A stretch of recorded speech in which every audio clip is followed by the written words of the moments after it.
Hello viewers, welcome to Knock TV. I am going to teach you a very beautiful poem of William Henry Davies. William Henry Davies is an English poet. His span of life is 1871 and 1940. और इसकी एक poem आप पहले भी पढ़ चुके हैं जिसका नाम है दी रेन। दी रेन भी इसने लिखी थी। अब लेयर जो हम पढ़ने जा रहे हैं ये भी इसने लिखी है। लेयर में क्या है? लेयर का मतलब होता है एंजॉयमेंट, हैप्पीनेस, जो हम ब्यूटी ऑफ नेचर से लेते हैं, इसकी बात कर रहा है ये। उसने कहा है कि हमने अपनी लाइफ को मैकेनिकल लाइफ बना दिया है। हमारे पास टाइम नहीं है कि हम रुकें, नेचर को देखें, नेचर को एंजॉय करें और नेचर से रिफ्रेशमेंट और जो है वो एंजॉयमेंट लें, लेकिन हमारे पास इतना टाइम नहीं है। इसी चीज़ का उसने शिकवा यहाँ किया है और ये कहा है what is this life if, ये क्या ज़िंदगी है, ये क्या ज़िंदगी है अगर। देखिए इफ़ के बाद कॉमा है, अगर ये कॉमा इधर होता तो उसका मतलब और होना था, कॉमा उधर है तो उसका मतलब और है। जैसे रोको मत जाने दो, रोको मत जाने दो, ऐसी मीनिंग बदल जाते हैं। तो यहाँ उसने what is this life if, ये क्या ज़िंदगी है। व्हाट जो है यहाँ एक एक्सप्रेशन देने के लिए आया है, क्वेश्चन बनाने के लिए नहीं आया। फुल ऑफ केयर, जो केयर से भरी हुई है, ये क्या ज़िंदगी है जो केयर से भरी हुई है। हर ये कर लो, ये कर लो, ये कर लो, रिस्पॉन्सिबिलिटी से भरी हुई है। लेकिन यहाँ इसका मतलब आया है एंक्शियस फीलिंग्स, एक परेशानी की फीलिंग। क्योंकि हर इंसान, छोटा बड़ा बूढ़ा जवान, किसी ना किसी शक्ल में उसके अंदर एक जो है ना एंग्जाइटी पाई जाती है, उसके अंदर एक परेशानी पाई जाती है। कुछ भी हो सकती है। वो बेटा स्कूल गया वापस नहीं आया, लेट हो गया तो परेशान है, जल्दी आ गया तो परेशान है कि क्यों जल्दी आ गए हो, तो बाहर गया तो परेशान है एक्सीडेंट ना हो जाए। हर मामले में हम कोई ना कोई परेशानी क्रिएट कर लेते हैं ज़िंदगी के हर काम में। बिज़नेस में जो है वो जो बिज़नेस के पॉइंट ऑफ व्यू से कुछ लोग परेशान हैं, कुछ नौकरी के लिए परेशान है। तो उसने कहा है कि हमारी ज़िंदगी केयर से भरी हुई है, परेशानियों से भरी हुई है। तो कहता है ऐसी ज़िंदगी को क्या करना फिर। What is this life if, ये क्या ज़िंदगी है जो परेशानियों से भरी हुई है। We have no time to stand and stare, हमारे पास टाइम नहीं है खड़े होने का और देखने का। टू स्टैंड खड़े होना, इन्फिनेटिव यूज़ किया टू लगा के उसने। स्टेयर होता है देखना, वॉच भी देखना, लुक भी देखना, लेकिन स्टेयर का मतलब होता है to see fixedly for a long time, एक मुसलसल तकना, देखना, उसको स्टेयर कहा उसने। हमारे पास वक्त नहीं है रुकने का। स्टैंड होता है खड़े होना, रुकना, यहाँ रुकना आएगा, स्टॉप। हमारे पास रुकना और देखने का टाइम नहीं है। क्या देखना आगे आ रहा है। No time to stand beneath the boughs, boughs कहते हैं दरख्त को, दरख्तों की शाखों को, ब्रांचेज ऑफ अ ट्री, दरख्तों की शाखों के नीचे खड़े होना। बीनीथ कहते हैं नीचे, ये प्रेपोजिशन है, दी आर्टिकल है, बोज नाउन है, प्लूरल नाउन है। उसने कहा दरख्तों की शाखों के नीचे खड़े होने का हमारे पास टाइम ही नहीं है, no time. And stare as long as sheep and cows, क्योंकि शीप और कॉज के पास टाइम होता है, उसको हम लोग चराने लेके जाते हैं in the shape of heard, heard की शक्ल में उनको चराने लेके जाते हैं पास्चर में, जिसे कहते हैं कि लॉन ऑफ ग्रास में और मीडोज़ में। तो वो मीडोज़, पास्चर, घास के मैदान, ये सारे के सारे क्या हैं, ब्यूटी ऑफ नेचर ही तो हैं ये। तो वो कह रहा है कि वो वहाँ जाते हैं चरने और वो बैठ के, उनके पास टाइम होता है, वो बैठ के स्टे, वो देखते हैं नेचर को, वो पहाड़ों को देखते हैं, वो उन ग्रासी प्लॉट्स को देखते हैं, ग्रासी लॉन्स को देखते हैं, वो उन नदी नालों को देखते हैं, वो उन वाटरफॉल्स को देखते हैं। लेकिन हमारे पास टाइम नहीं है, उनके पास है। यहाँ उसको उसने कोड किया है, दोबारा देख लें। हमारे पास टाइम नहीं है दरख्तों के नीचे खड़े होने का और उतनी देर तक देखने का जितनी देर तक शीप और कौ देखती हैं। Clear. No time to see when woods we pass, हमारे पास टाइम ही नहीं है जब हम वुड के पास से गुजरते हैं। वुड्स कहते हैं जंगल को। जब हम जंगल के पास से गुजरते हैं, जंगल के पास से गुजरते हैं, क्रॉस करते हैं जंगल को, हमें वहाँ रुक कर जंगल की खूबसूरती देखने का हमारे पास टाइम नहीं है। और जंगल में there are so many animal small and big in the jungle, जंगल में इतने जानवर होते हैं। उसने यहाँ बात किया स्क्वारल की, गिलहरी जो होती है, गिलहरी। तो उसने कहा है जो गिलहरी होती है, where squirrels hide their nuts in grass, कि जो गिलहरियाँ होती हैं वो अपने मेवा जात जो नट्स होते हैं, जो उनकी खुराक होती है, जो सीड्स होते हैं, वो कह रहे हैं कि कुछ खाती हैं, बाकी वो ग्रास में छुपा देती हैं फ्यूचर के लिए। तो कहता जब वो छुपाती हैं ग्रास में, जंगल में वो होती हैं, तो कह रहा है हमारे पास टाइम नहीं है रुक कर उसको एंजॉय करने का, उसकी शरारतें देखने का, गिलहरी की। यहाँ फिर देखें, no time to see when woods we pass, जब हम जंगल से गुजरते हैं हमारे पास रुक कर देखने का टाइम नहीं है, और हमारे पास टाइम नहीं है ये देखने का गिलहरियाँ घास में अपने नट्स, अपने मेवाजात कहाँ छुपाती हैं। No time to see in broad daylight, खुले दिन की रोशनी में हमारे पास देखने का टाइम नहीं है। फिर देखिए, नो टाइम नहीं है टाइम टू सी देखने का, सी भी देखना मैंने कहा था, स्टेयर भी देखना होता है, वॉच भी देखना होता है। In broad daylight, daylight दिन की रोशनी, ब्रॉड होती है ओपन, जो फुल सूरज चमक रहा हो, ठीक है ना, फुल सनशाइन, पूरा सूरज चमक रहा हो, पीक पे हो सूरज। तो कह रहा है उस पूरे खुले दिन की रोशनी में हमारे पास देखने का टाइम नहीं है। क्या देखना है दिन की रोशनी में उसने, ये नीचे आ गए, स्ट्रीम्स फुल ऑफ स्टार्स, ये नदियाँ जो सितारों से भरी होती हैं। आगे कह दिया लाइक स्काइज एट नाइट, जैसा कि रात को आसमान भरा होता है सितारों के साथ, जैसा कि रात को आसमान सितारों से भरा होता है, ऐसे ही दिन में जो नदियाँ भरी होती हैं, कहता है नदियाँ स्ट्रीम्स फुल ऑफ, नदियाँ भी सितारों से भरी हुई हैं। अब दिन को कौन से सितारे हो गए, बात ये कर रहा है वो, जब सूरज की लाइट, सनलाइट जो है वो ऊपर, उसने बहुत भी बात की ना दरख्तों की शाखों से जब रोशनी गुजर के आती है, पत्तों के अंदर से रोशनी गुजर के आती है, तो कहीं पे वो लाइट होती, कहीं पे शेड होता, कहीं पे लाइट कहीं से शेड, तो एक सितारों सा गुमान होता है। उसी की रिफ्लेक्शन जब पानी में पड़ती है स्ट्रीम में, तो वो उसको सितारे ही कह रहा है, वो स्टार्स ही कह रहा है वो।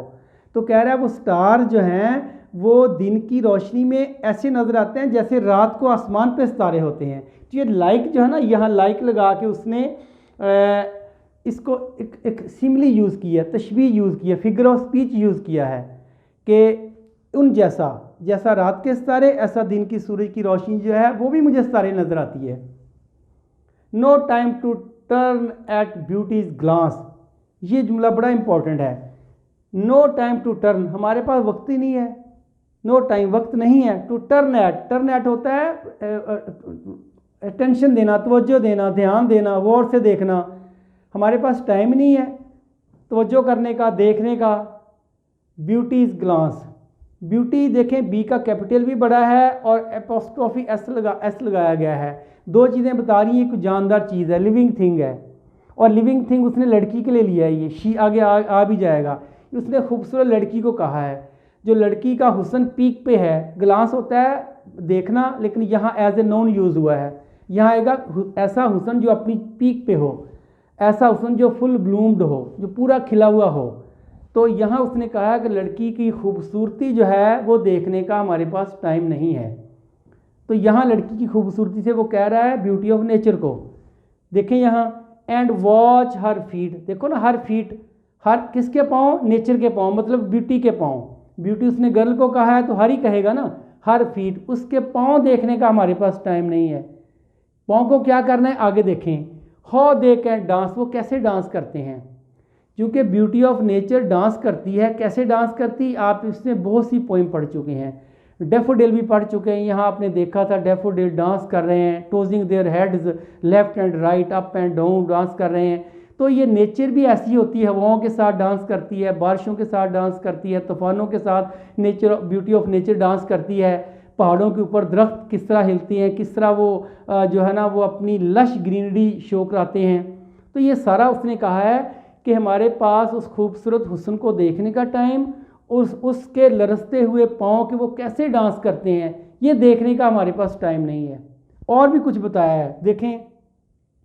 No time to wait till her mouth can, हमारे पास टाइम नहीं है देखने का, हत्ता कि उसका मुंह फिर लड़की के लिए आया है, हर माउथ, उसका मुंह, लड़की का मुंह, लड़की के मुंह की बात कर रहा है। देखो ना, एक ब्यूटी है, आप सिर्फ देख रहे हैं, जब कोई बोलेगा तो एक आपकी और उसकी जो ब्यूटी उसमें और इजाफा हो जाएगा, इंक्रीज हो जाएगी ब्यूटी बोलने से।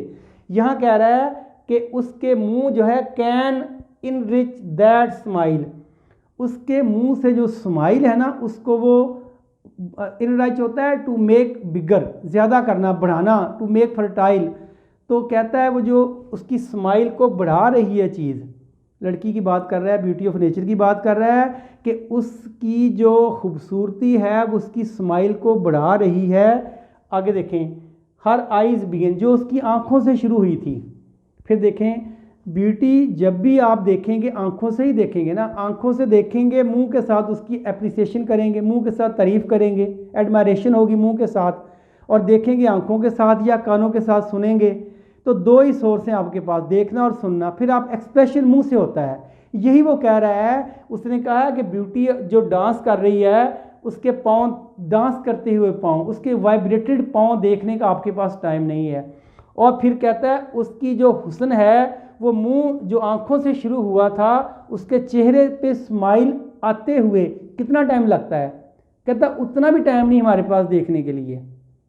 आंखों से एक चीज़ देखी है और अच्छी लगी है, वो अच्छी लगी तो स्माइल होगी।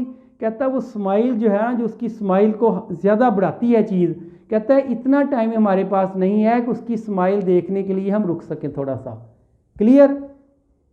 A poor life this if, ये कितनी जो है ना वो पुअर लाइफ है। पुअर यहाँ मुराद है कि बेचारी लाइफ, हेल्पलेस लाइफ, हमारी जो हेल्पलेस लाइफ है, यानी कि हम ज़िंदगी के जो है ना हम ज़िंदगी में इतना मसरूफ़ हो चुके हैं कि हमारे पास टाइम है ही नहीं निकालने का, कहीं जाने का टाइम नहीं, आने का टाइम नहीं।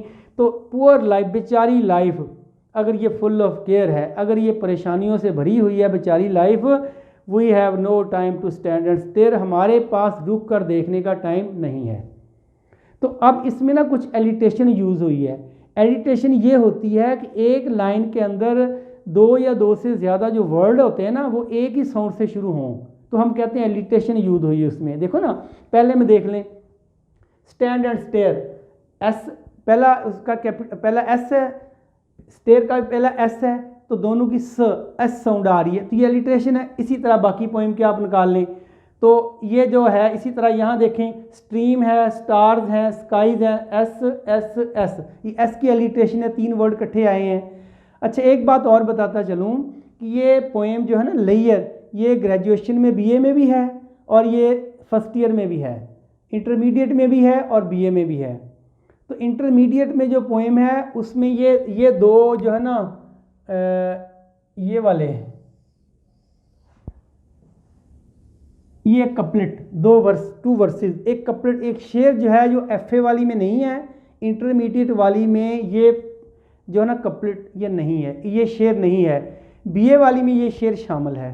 तो मैंने बीए वाली आपको पढ़ा दी है, उसके अंदर इंटरमीडिएट वाली भी आ जाएगी। ये शेर आप निकाल देंगे तो इंटरमीडिएट की है और ये डाल लेंगे तो बीए की बन जाएगी।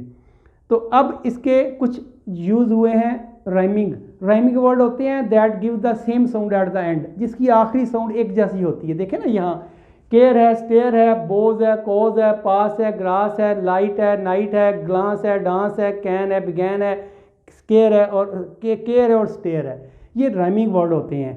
तो एक ब्यूटीफुल एक जिसे कहते हैं म्यूज़िकल बनाने के लिए यूज़ किए जाते हैं। इसी तरह हम बात कर लेते हैं अब इसके थीम की। तो थीम इसका यही है, देखें, we are spending mechanical life, हम एक मैकेनिकल लाइफ गुजार रहे हैं।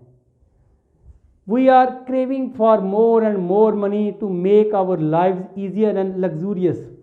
कहता है हम अपनी ज़िंदगी को आसान बनाने के लिए, पुरअसाइश बनाने के लिए, पैसा कमाने के लिए लगे हुए हैं। यानी हमारा ख्याल है कि पैसे के साथ हम जो है ना ज़िंदगी की खुशियाँ खरीद सकते हैं, हैप्पीनेस खरीद सकते हैं, लेयर खरीद सकते हैं। लेकिन उसने कहा है उसने कहा है कि we forget that the real layer lies somewhere else, कि जो असल खुशी है किसी और जगह छुपी हुई है।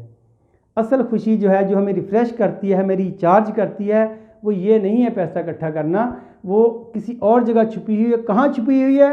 That is hidden in the beauty of nature. So we should save some time, हमें कुछ वक्त बचाना चाहिए to have beauty of nature all around, कि हमारे इर्द गिर्द जो ब्यूटी ऑफ नेचर है उसको एंजॉय करने के लिए, हमारे पास जो इर्द गिर्द हमारे ब्यूटी ऑफ नेचर है उसको एंजॉय करने के लिए we have to make some spare time. तो कीट्स ने भी यही कहा था ना, कीट्स ने भी कहा था ना, think of beauty is a joy for ever, किस तरह जॉय फॉर एवर है, आपने डैफोडिल पढ़ी थी ना, डैफोडिल वो विलियम वर्ड्सवर्थ की, तो उसमें उसने देखा कि डैफोडिल हैं, उसने देखे उसको अच्छे लगे हैं। तो शायर कहता है, विलियम वर्ड्सवर्थ कहता है कि जब वो मैं अपने बेडरूम में होता हूँ इन पेंसिव मूड, इन ग्लूमी मूड, जब मैं परेशान होता हूँ, तो कह रहा कि मेरी आंखों के सामने वो आ जाते हैं, मेरी आंखों के सामने वो फ्लैश कर जाते हैं। फिर क्या होता है, कहता है कि and then my heart with pleasure fills, फिर मेरा दिल जो है प्लेयर के साथ भर जाता है, and dances with the daffodil, और डैफोडिल के साथ डांस करने लग जाता है। तो यही तो है परमानेंट सोर्स ऑफ जॉय, कि अगर आप एक ब्यूटी ऑफ नेचर को देखते हैं, वो आपके लिए परमानेंट सोर्स ऑफ जॉय बन जाता है। यही तो वो कह रहा है कि परमानेंट सोर्स ऑफ जॉय बन जाता है। तो ये उर्दू तर्जुमा मैंने लिख दिया है आपके लिए, ठीक है, और ये आप इसका प्रिंट भी ले सकते हैं लेना हो तो। और thank you very much for watching my video till last.